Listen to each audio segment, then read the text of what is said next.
لا إله إلا الله محمد رسول الله لا إله إلا الله محمد رسول الله.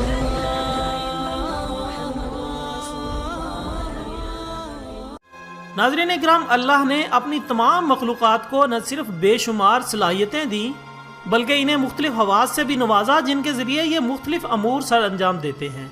جیسے انسانوں کی ایک قسم جو جنگلوں، غاروں یا پہاڑوں میں رہتی ہے، ان کے اندر یہ صلاحیت ہوتی ہے کہ یہ خطرات کو بہت دور سے ہی پہچان لیتے ہیں.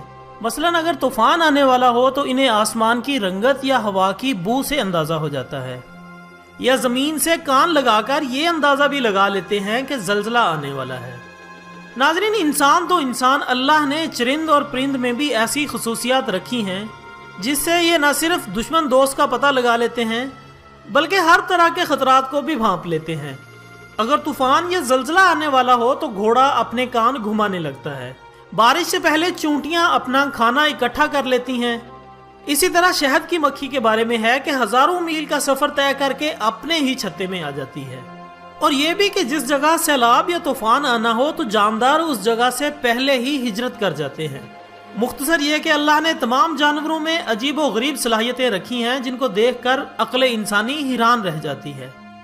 ناظرین اکرام، سورت محمد میں اللہ تعالیٰ کا ارشاد ہے، کیا یہ لوگ قرآن میں غور نہیں کرتے یا ان کے دلوں پر مہر ہے؟ تو آئیں ناظرین ذرا غور کرنے کی کوشش کرتے ہیں کہ چونٹیاں چلتے چلتے رک کر دوسری چونٹی کے منہ سے منہ لگا کر کیا کرتی ہیں، اور مزید یہ کہ بارش سے پہلے ہی انہیں کیسے پتہ چل جاتا ہے کہ بارش آنے والی ہے؟ کیا ان کے پاس کوئی غائب کا علم ہے یا کوئی طلسم؟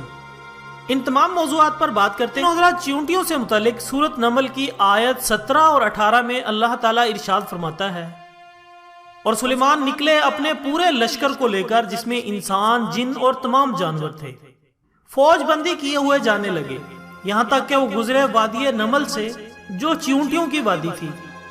ایک چونٹی نے دوسری چونٹی سے کہا، اے چونٹیوں، اپنے گھروں میں گھس جاؤ، کہیں تمہیں سلیمان اور اس کی فوجیں نہ پیس ڈالیں اور انہیں خبر بھی نہ ہو. اور سلیمان نے جب اس چونٹی کی بات سنی تو بہت مسکرائے اور اپنے لشکر کا رخ موڑ لیا. خواتین و حضرات، چونٹیاں حضرت سلیمان سے بات کرتی تھیں اور اللہ نے سلیمان کو ان کی بات سمجھنے کی صلاحیت بھی دی تھی.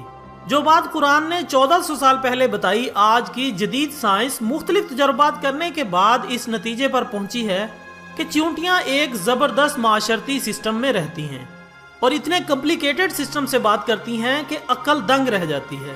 سائنس نے بتایا کہ چونٹیاں آواز سے بات نہیں کرتی بلکہ چونٹیاں ڈیٹا پاس کر کے بات کرتی ہیں، اور ان کا طریقہ یہ ہوتا ہے کہ وہ اپنے منہ سے ایک مواد نکالتی ہیں اور سامنے والی چونٹی کے منہ پر چپکا دیتی ہیں، اور دوسری چونٹی اس سے سارا میسج ڈیکوڈ کر کے سمجھ لیتی ہے. اس لیے آپ نے اکثر دیکھا ہوگا کہ چونٹیاں چلتے چلتے رک کر دوسری چونٹی کے منہ سے منہ لگا کر آگے چلی جاتی ہیں. یہ وہ پروسیس ہوتا ہے جس میں وہ ڈیٹا پاس کرتی ہیں. اور خواتین و حضرات، میری سوچ کے مطابق یہی وہ قدرت کا عمل تھا جس کو مد نظر رکھ کر انسان نے انفراریڈ جیسا آلہ ایجاد کیا. یہ آلہ دو موبائلز کو آپس میں ملانے سے ایک موبائل کا ڈیٹا دوسرے موبائل میں منتقل کرتا ہے. ناظرین اکرام، جدید ریسرچ میں یہ بات ثابت ہو چکی ہے کہ چونٹیاں آپس میں نہ صرف بات کرتی ہیں بلکہ ایک زبردست نظام کے تحت زندگی گزارتی ہیں. بڑے بڑے سائنسدان یہ بات ماننے پر مجبور ہیں کہ قرآن کسی شخص کا لکھا ہوا کلام نہیں ہے. ناظرین اکرام، آپ نے اکثر دیکھا ہوگا کہ بارش سے پہلے چونٹیاں اپنے گھر کے باہر گول چکر لگانا شروع کر دیتی ہیں اور مٹی کے پہاڑ بنا لیتی ہیں تاکہ بارش کا پانی ان کے گھر میں نہ آ سکے. تو ناظرین، انہیں وقت سے پہلے بارش کا اس لیے اندازہ ہو جاتا ہے کیونکہ ان میں قدرتی طور پر ایک سینسر موجود ہوتا ہے جسے ہائیڈروفولک کہتے ہیں. جب ہوا میں نمی کا تناسب زیادہ ہو جاتا ہے تو چونٹیوں میں موجود یہ سینسر اسے محسوس کرتا ہے اور چونٹیوں کے دماغ کو بارش سے متعلق پیغام پہنچاتا ہے. اس طرح چونٹیاں بارش سے پہلے ہی اپنے کھانے پینے اور رہن سہن کا انتظام کر لیتی ہیں. ناظرین اکرام، آپ نے محکمہ موسمیات کو دیکھا ہوگا، وہ بھی اسی عمل کو دہراتے ہوئے ہوا میں نمی کا تناسب نوٹ کرتے ہیں اور پھر بتاتے ہیں کہ بارش کے کیا چانسز ہیں. تاریخ گواہ ہے کہ جنہوں نے قرآن میں غور کیا، ان لوگوں نے درختوں کے نیچے بیٹھ کر نہ صرف زمین کا حجم بتایا بلکہ یہ بھی بتایا کہ انسان پرندوں کی مانند کیسے پرواز کر سکتا ہے. اگر ہم قرآن میں غور و فکر کریں تو ایسی ایجادات کر سکتے ہیں کہ نسل انسانی حیران رہ جائے. اللہ قرآن میں بار بار فرماتا ہے، کیا یہ قرآن میں غور نہیں کرتے؟ کیا یہ عقل نہیں رکھتے؟ اس میں عقل والوں کے لیے بہت سی نشانیاں ہیں۔ ناظرین اکرام، اللہ تعالی ہمیں قرآن پاک کو سمجھنے اور اس پر عمل کرنے کی توفیق عطا فرمائے۔ ایک نئی ویڈیو کے ساتھ دوبارہ حاضر ہوں گے، تب تک کے لیے اجازت دیجیے گا۔ اپنا دوستوں، رشتہ داروں اور گرد و نواح کے تمام لوگوں کا بہت خیال رکھیے گا۔ اللہ حافظ۔